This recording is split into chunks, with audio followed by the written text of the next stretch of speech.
시청 공보실에서 계약직으로 일하던 저는 평범한 삶을 살고 있었습니다.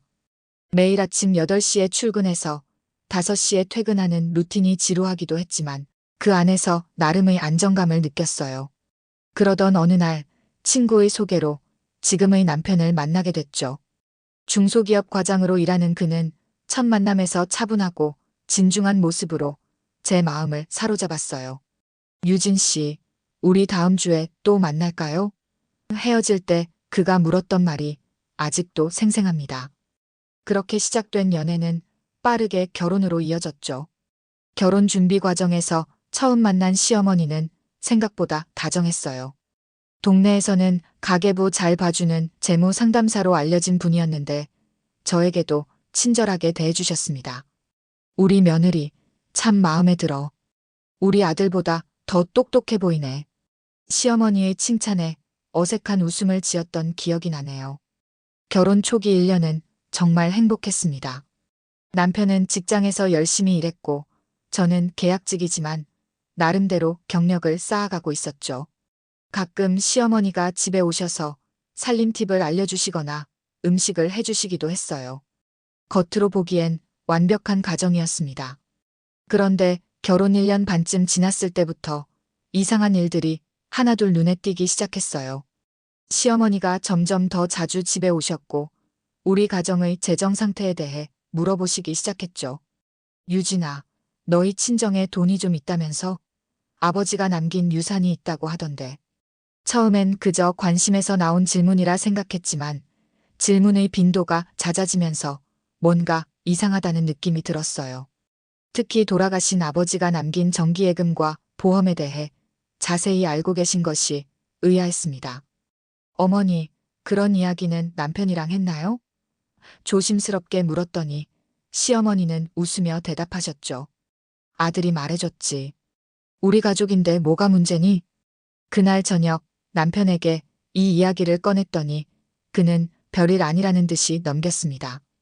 엄마가 우리 미래를 위해서 그러시는 거야. 은퇴 후 자금 계획도 짜주시고 도움이 될 거야. 뭔가 석연치 않은 느낌이 들었지만 시어머니를 믿고 남편을 믿었기에 그냥 넘어갔습니다. 하지만 친정엄마는 제 이야기를 듣고 미간을 찌푸렸어요. 유진아, 아무리 시댁이라도 너희 재산 상황을 그렇게 캐묻는 건 좀 이상하지 않니? 그때 친정엄마의 말을 더 귀담아 들었어야 했는데 그게 제가 저지른 첫 번째 실수였습니다. 시어머니의 친절함이라는 껍데기 아래에 제 재산을 노리는 날카로운 발톱이 숨겨져 있었다는 걸 그때는 미처 알지 못했죠. 결혼 2년 차에 접어들며 시어머니의 행동은 점점 더 이상해졌습니다. 어느 날은 집에 놀러 오셨다가 제 서랍을 뒤지시는 모습을 발견했죠. 놀라서 물어보니 청소하다가 그랬다며 대수롭지 않게 넘기셨어요. 하지만 그날 이후로 통장이나 중요 서류는 항상 가방에 넣고 다녔습니다. 유진아, 너희 친정에서 받은 돈으로 뭐 하고 있니? 그냥 은행에 두면 이자도 얼마 안 되는데 우리가 좋은 투자처를 알고 있어. 시어머니의 이런 말이 점점 잦아졌어요. 처음엔 정말 제 재산을 불려주려는 호의라고 생각했지만 자꾸 구체적인 금액을 물어보시는 게 불편했습니다. 더 이상한 건 남편의 태도였죠. 전에는 없던 고급 시계를 차고 다니더니 갑자기 외제차를 구입하자고 제안했어요. 여보, 우리 지금 그럴 형편이 안 되잖아요. 제가 말하자 남편은 웃으며 대답했습니다. 괜찮아. 엄마가 도와주신대. 우리 미래를 위한 투자라고. 그 말에 등골이 오싹해졌어요. 남편과 시어머니가 제 모르게 무슨 계획을 세우고 있는 것 같았거든요. 그날 저녁 친정엄마에게 전화해서 아버지가 남기신 보험금과 예금 상황을 확인해달라고 부탁드렸습니다. 다음 날 친정엄마의 전화에 심장이 멎는 줄 알았어요. 유진아, 아버지 정기예금 중 5천만 원이 출금됐어. 내 도장이 찍혀 있대. 머리가 하얘졌습니다. 제가 그런 적이 없었거든요. 곧바로 은행에 가서 확인해 보니 정말 제 도장이 찍힌 출금 서류가 있었어요. 그런데 필체는 분명히 제 것이 아니었습니다. 집에 돌아와 남편을 기다렸다가 물었어요. 여보, 혹시 내 도장 사용한 적 있어요? 남편의 표정이 굳었습니다. 잠시 침묵하더니 한숨을 쉬며 말했죠. 사업이 좀 어려워서 엄마가 임시로 써보자고 했어.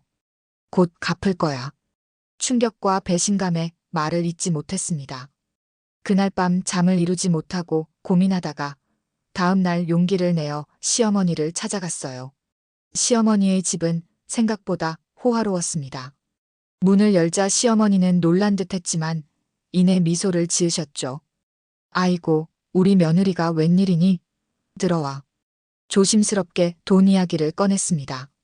어머니, 제 도장으로 돈을 빼신 것 같은데 무슨 일이 있으신 건가요? 시어머니의 표정이 순식간에 변했어요. 웃음기가 사라지고 차가운 눈빛으로 저를 쳐다보셨습니다. 가족끼리 돕는 게 뭐가 문제니? 우리 아들 사업이 어려운데 내가 도와주는 게 당연하잖아. 제 허락도 없이 돈을 빼간 것에 대해 사과는커녕 오히려 제가 잘못한 것처럼 말씀하시는 시어머니를 보며 등에서 식은땀이 흘렀습니다. 집에 돌아와 남편에게 이 일을 털어놓았더니 남편은 오히려 시어머니 편을 들었어요. 엄마는 우리를 위해 평생 희생하신 분이야. 내가 좀 이해해. 그 순간 깨달았습니다. 제가 시어머니와 남편에게 그저 돈줄로만 보이고 있다는 사실을요. 그리고 이 상황이 앞으로 더 악화될 거라는 불길한 예감이 들었습니다. 그 사건 이후로 집 안 분위기는 냉랭해졌습니다. 남편은 퇴근 시간이 점점 늦어졌고 집에 와서도 휴대폰만 보며 대화를 피했어요. 저도 말수가 줄었죠. 어떻게 이 상황을 해결해야 할지 막막했거든요. 그러던 어느 날 직장 동료가 충격적인 소식을 전해주었습니다. 유진 씨, 혹시 남편분 회사 일 괜찮아? 같은 업계 아는 사람한테 들었는데 자금 사정이 많이 안 좋다던데. 심장이 쿵 내려앉았습니다. 남편은 회사 일에 대해 별 문제 없다고만 했거든요. 그날 저녁 용기를 내어 남편에게 물어봤어요. 여보, 회사 상황이 안 좋다면서요? 왜 말 안 해줬어요? 남편의 얼굴이 창백해졌습니다. 잠시 침묵하더니 머리를 감싸주며 털어놓았죠. 사실 회사가 부도 직전이야. 대출금 상환도 밀리고 어머니가 도와주신 돈도 다 들어갔어. 제 머릿속이 하얘졌습니다. 친정에서 빼간 5천만 원이 어디로 갔는지 알게 된 순간이었죠. 더 큰 문제는 그게 전부가 아니라는 사실이었어요. 그 주말 친정엄마가 급하게 전화했습니다. 유진아, 아버지 보험금도 해약됐다는 통지서가 왔어. 2천만 원짜리인데. 순간 숨이 막혔습니다. 또다시 제 도장과 서명이 도용된 것이었죠. 아버지가 제 결혼 자금으로 남겨주신 돈이었는데 화가 치밀어 올랐어요. 그날로 시어머니를 찾아갔습니다. 어머니, 아버지 보험금까지 어떻게 손을 대실 수 있으세요? 그건 아버지가 저를 위해 남겨주신 거예요. 시어머니는 뜻밖에도 당당했습니다. 내가 우리 집에 시집 왔으면 내 것도 우리 것이지. 우리 아들 사업 살리는 게 먼저 아니니? 그 말에 충격을 받았습니다. 제가 그동안 얼마나 순진했는지 깨달았죠. 남편에게 이 사실을 따지자 그는 시어머니 편을 들었습니다. 엄마는 우리 위해 희생하신 분이야. 그 돈으로 내 사업 살리면 나중에 더 많이 벌어서 갚을 수 있어. 남편의 태도에 실망했지만 마지막 희망을 걸고 말했어요. 그럼 계약서라도 써요. 언제까지 갚을 건지. 남편은 화를 냈습니다. 뭐, 가족 간에 무슨 계약이야? 날 못 믿는 거야? 그렇게 우리 사이는 더 멀어졌습니다. 집에 들어가기가 두려워 야근을 자청하기도 했어요. 그러던 중 친정아버지 기일이 다가왔습니다. 남편에게 시댁 식구들도 함께 가자고 했지만 시어머니는 바빠서 못 간다며 거절하셨어요. 친정에 혼자 간 저는 어머니의 지친 모습을 보며 가슴이 아팠습니다.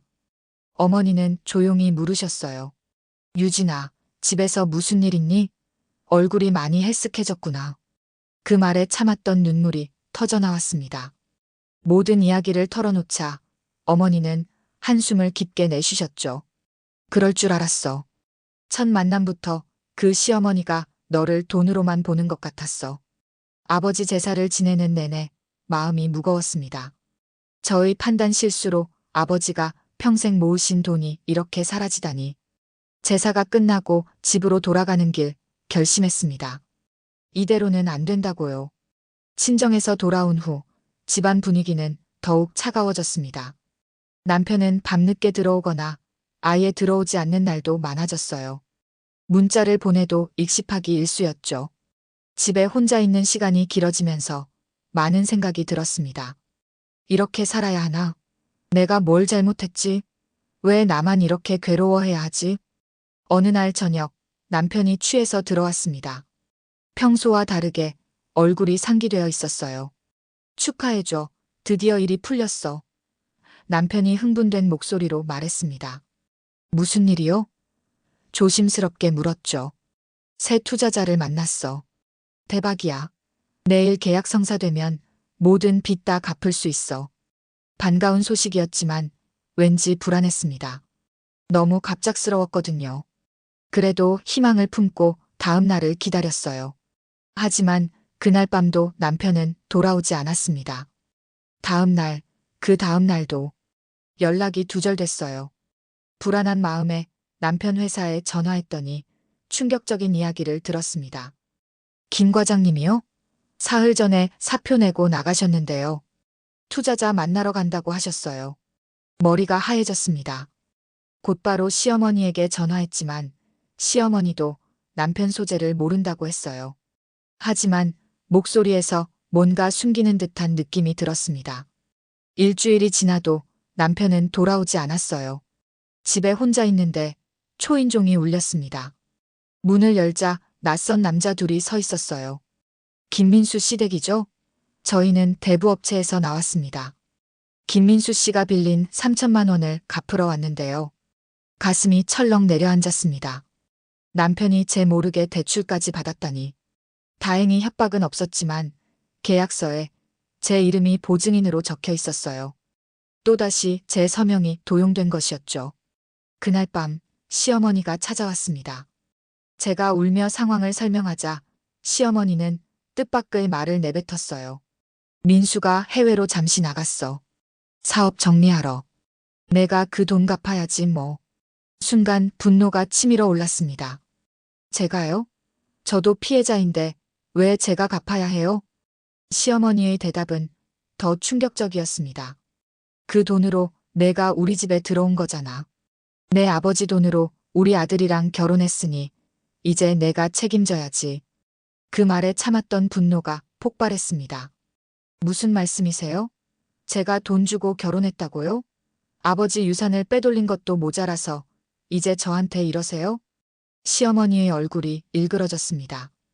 뭐, 빼돌렸다고? 우리 아들 사업 살리려고 도와준 건데. 너 같은 년이 우리 집에 들어와서 복이 다 빠져나갔어.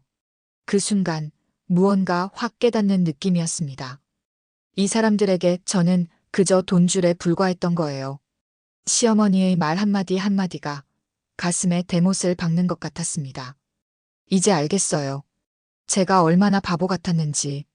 더 이상 당하지 않을 거예요. 짐을 챙기기 시작했습니다. 시어머니는 제가 나가는 걸 막지 않았어요. 오히려 비웃는 듯한 표정이었죠. 어디 갈 데나 있어? 결국 돌아올 거면서. 하지만 저는 결심했습니다. 절대 돌아오지 않겠다고.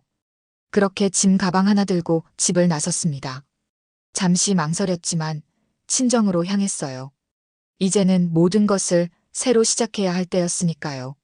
친정으로 돌아온 첫날 방문을 닫고 하루 종일 울었습니다. 울고 또 울어도 마음속 허탈함은 채워지지 않았어요. 일주일 정도는 그렇게 무기력하게 지냈습니다. 친정어머니는 걱정스러운 눈빛으로 저를 지켜보셨지만 억지로 위로하지는 않으셨죠. 그저 제가 좋아하는 음식을 해주시고 가끔 등을 쓰다듬어 주실 뿐이었어요. 유진아, 밥 먹자. 어머니의 부드러운 목소리에 겨우 방에서 나왔습니다. 엄마, 나 어떻게 해야 할지 모르겠어. 숟가락을 든 손이 떨렸습니다. 어머니는 잠시 생각하시더니 말씀하셨습니다. 일단 법적으로 어떻게 해야 할지 알아보자. 내 도장이랑 서명을 도용한 건 명백한 범죄야. 그 말씀에 고개를 저었습니다. 소송하면 모든 게 드러나야 하잖아. 내가 얼마나 바보 같았는지. 난 그냥 조용히 이혼하고 싶어. 친정어머니는 한숨을 내쉬셨지만 제 결정을 존중해 주셨어요. 다음 날부터는 현실적인 문제들을 해결해야 했습니다. 우선 직장에 연락해 개인 사정으로 며칠 더 휴가를 썼어요. 그리고 변호사를 만나 이혼 절차에 대해 상담했습니다. 다행히 자녀는 없었기에 절차는 비교적 간단했어요. 그렇게 2주가 지났을 때 남편에게서 연락이 왔습니다. 심장이 쿵쾅거렸지만 담담하게 전화를 받았어요. 유진아, 미안해. 내가 잘못했어. 돌아와줘. 남편의 목소리는 지쳐 있었습니다. 어디 있었어요? 차분하게 물었죠. 사업 파트너를 만나러 제주도에 갔었어. 연락 못해서 미안해. 이제 다 해결됐으니 같이 살자. 순간 웃음이 나왔습니다. 이제 와서 무슨 말도 안 되는 거짓말인지. 이미 변호사를 통해 남편이 해외로 도피한 것이 아니라 제주도의 여자친구 집에 머물고 있었다는 사실을 알고 있었거든요. 민수 씨, 우리 이혼해요. 변호사 통해서 서류 보낼게요. 단호하게 말했습니다. 남편은 갑자기 태도를 바꿨어요. 뭐, 이혼? 내가 미쳤구나. 너 혼자 살 수 있을 것 같아? 엄마가 널 얼마나 싫어하는데. 전화를 끊고 한동안 멍하니 앉아 있었습니다. 정말 제가 혼자 살 수 있을까? 앞으로 어떻게 해야 할지 막막했어요. 그날 저녁 아버지의 서재에 들어갔습니다.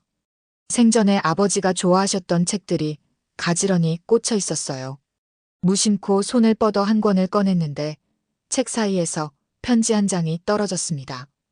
우리 딸 유진에게 아버지의 필체였어요. 떨리는 손으로 편지를 펼쳤습니다. 유진아, 이 편지를 읽을 때 아빠는 이미 세상에 없겠구나.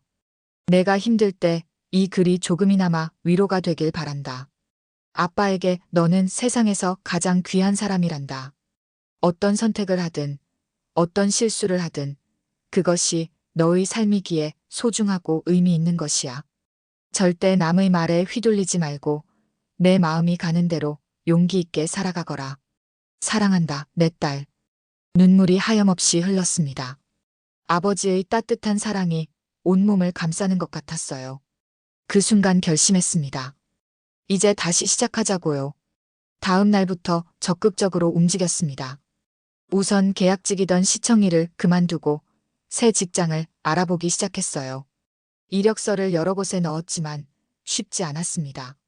하지만 포기하지 않고 계속 도전했어요. 유진아, 지역 출판사에서 편집자를 구한대. 내가 글솜씨가 좋으니 한번 지원해 볼래? 어머니의 제안에 용기를 내어 지원했습니다. 놀랍게도 면접에 합격했어요. 비록 작은 출판사였지만 새로운 시작을 할 수 있다는 희망이 생겼습니다. 이혼 서류도 차근차근 진행했고 남편과 시어머니의 압박에도 굴하지 않았어요. 아버지의 편지가 제게 큰 힘이 되었으니까요. 출판사에서 일한 지 2달이 지났습니다. 처음에는 적응하기 힘들었지만 새로운 환경에서 일하는 것이 제게 활력을 주었어요. 무엇보다 직장 동료들이 따뜻했습니다. 제 상황을 아는 사람은 없었지만 모두 친절하게 대해주었죠. 특히 편집장님은 제 글쓰기 실력을 알아봐 주시고 자주 칭찬해 주셨어요. 유진 씨, 이 원고 정말 잘 다듬었네. 감각이 있어. 편집장님의 말씀에 자신감이 생겼습니다. 이혼 절차도 순조롭게 진행되었어요. 남편은 처음엔 버티더니 제가 도장 도용과 사기 혐의로 고소하겠다고 하자 순순히 이혼에 응했습니다. 재산 분할도 없이 깔끔하게 끝났죠. 물론 빼앗긴 돈은 돌려받지 못했지만 그것보다 자유를 얻은 게 더 값진 것 같았어요. 그렇게 평온을 되찾아가던 어느 날 동네 슈퍼에서 이웃 아주머니를 만났습니다. 반갑게 인사드렸더니 아주머니가 의아한 표정으로 물으셨어요. 유진이 맞지? 시어머니가 동네에서 널 험담하고 다닌다던데 무슨 일이니? 순간 얼굴이 화끈거렸습니다. 어떤 험담이요? 그 집 재산 털어가고 도망갔다나? 시어머니가 여기저기 그러고 다녀서 다들 수군거려. 충격이었습니다. 제가 오히려 피해자인데 시어머니는 저를 가해자로 만들고 있었어요. 집에 돌아와 생각해보니 화가 치밀었습니다. 제 명예가 실추되는 것도 싫었지만 더 큰 문제는 이런 소문이 퍼지면 직장에도 영향이 갈 수 있다는 점이었죠. 며칠 후 동네 카페에서 또 다른 이웃을 만났습니다. 그분도 역시 시어머니의 험담을 들었다고 했어요. 하지만 뜻밖의 말을 덧붙이셨습니다. 근데 난 그 말 안 믿어. 김 여사가 평소에도 돈 얘기만 하던 사람이잖아. 그리고 아들이 사업 망했다는 소문도 있던데. 그 말을 듣고 용기를 냈습니다. 진실을 밝혀야겠다고 생각했어요. 그날 저녁 시어머니의 집 근처 단골 슈퍼에 갔습니다. 주인 아주머니는 저를 알아보시고 반갑게 맞아주셨어요. 아이고, 오랜만이네. 잘 지냈어? 슈퍼 아주머니와 이야기를 나누던 중 시어머니가 들어오셨습니다. 저를 보자마자 얼굴이 굳으셨어요. 뭐 하러 왔니? 더 빼앗아갈 게 있다고 생각했나? 시어머니의 목소리가 가게 안을 울렸습니다. 순간 모든 눈길이 저희에게 쏠렸어요. 떨리는 마음을 진정시키고 차분하게 말했습니다. 어머니, 제가 무슨 돈을 빼앗아갔죠? 오히려 제 아버지가 남겨주신 돈을 가져가신 건 어머니 아닌가요? 시어머니의 얼굴이 창백해졌습니다. 슈퍼 아주머니가 놀란 표정으로 물었어요. 무슨 소리야? 김 여사, 내가 며느리 돈을 가져갔다고? 시어머니가 변명하려 했지만 제가 말을 이었습니다. 제 도장과 서명을 도용해서 친정아버지가 남겨주신 보험금과 예금을 다 빼내가셨어요. 그걸로 아들 사업 지원하셨다면서요. 슈퍼에 있던 다른 이웃들도 충격받은 표정이었습니다. 그때 뜻밖의 목소리가 들렸어요. 맞아요. 그 애가 김 여사네 살려줬지. 남편이 사업 망해서 도망갔는데 오히려 며느리를 험담하고 다니다니. 슈퍼에서의 사건 이후 동네에는 다른 이야기가 퍼지기 시작했습니다. 시어머니가 아닌 제 편에 서는 사람들이 늘어났어요. 몇몇 이웃들은 저에게 직접 연락해 위로의 말을 전하기도 했습니다. 그러나 마음의 상처가 완전히 아문 것은 아니었어요. 여전히 배신감과 분노가 남아 있었죠. 그러던 어느 날 친정어머니가 제안하셨습니다. 유진아, 요즘 내가 많이 밝아진 것 같아. 이제 새 출발을 할 때가 된 것 같은데. 맞선 한번 볼래? 처음에는 고개를 저었습니다. 결혼에 대한 트라우마가 있었으니까요. 하지만 어머니의 간곡한 부탁에 마지못해 동의했어요. 맞선 상대는 지역 중학교 교사로 인상이 온화하다고 했습니다. 맞선 날이 다가왔습니다. 특별히 신경 써서 옷을 골랐어요. 단정하면서도 세련된 느낌의 원피스를 입고 가볍게 화장을 했습니다. 거울을 보니 오랜만에 생기 있는 모습이었어요. 맞선 장소에 도착했을 때 놀라운 광경을 목격했습니다. 시어머니가 그 자리에 있었던 거예요. 알고 보니 맞선 상대의 어머니와 시어머니가 같은 교회에 다니는 지인이었고 우연히 이 자리에 함께 오게 된 것이었습니다. 시어머니는 저를 보자 얼굴이 하얘졌습니다. 제가 다가가자 자리에서 일어나려 했지만 이미 늦었어요. 맞선 상대와 그 부모님이 모두 저를 주목하고 있었거든요. 안녕하세요, 김유진입니다. 차분하게 인사했습니다. 맞선 상대의 어머니가 반갑게 맞아주셨어요. 아이고, 소문대로 참 단정하고 예쁘구나. 우리 아들하고 잘 어울릴 것 같아. 시어머니는 불편한 표정으로 앉아 있었습니다.